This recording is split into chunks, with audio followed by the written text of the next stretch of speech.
I'm Dr. Shahin, and today I will discuss Matthew Arnold's poetry as a criticism of life. Understand? And I will also talk Arnold's views on poetry and morality relationship. Matthew Arnold defines poetry as a criticism of life under the conditions fixed for such a criticism by the laws of poetic truth and poetic beauty. He clearly states that a criticism of life, that is an imitation or interpretation or representation of life, acquires its poetic character only when it is made in conformity with the laws of poetic beauty and poetic truth. Okay, so Arnold believes that we all naturally take pleasure in any imitation or representation, whatever.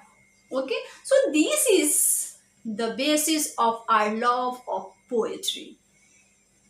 Critics like Garrod and W.B. Worsfold appreciate Arnold's definition of poetry on the authority of the Greeks and call it not only complete but highly benevolent and sobering also. Arnold says the future of poetry is immense. According to Arnold, the future of poetry is immense because in poetry, where it is worthy of its high destinies, our race, as time goes on, will find an even surer and surer stay. The strongest part of our religion today is its unconscious party.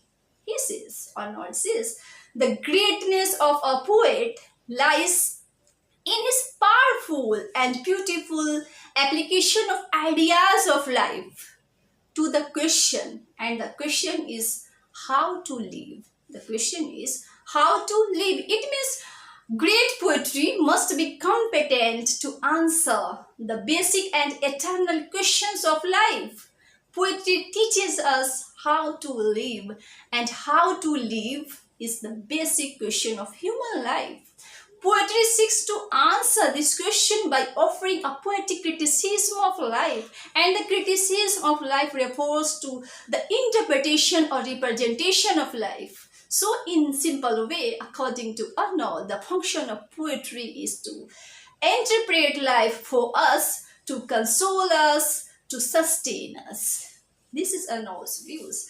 Arnold believes that poetry as a criticism of life must deal with morals. The question how to live is itself a moral question. Arnold doesn't take the term moral in the professional or puritanic sense. Whatever view bears on life is moral. Like Wordsworth, who is a moral poet, Arnold believes that high poetry has the power of sustaining and delighting us. Like Wordsworth, Arnold believes that high poetry has the power of sustaining and delighting us. In his essay, Matthew Arnold, on Wordsworth, this is an essay by Arnold where Arnold says, a poetry of revolt against moral ideas is a poetry of revolt against life, a poetry of indifference towards moral ideas is a poetry of indifference towards life. So the term moral here is used in its broadest sense, bearing upon the question how to live. In this sense, Shakespeare, Chaucer, Thomas Gray, Robert Burns, John Milton, John Keats are moral poets whose poetry has the power of sustaining and delighting us.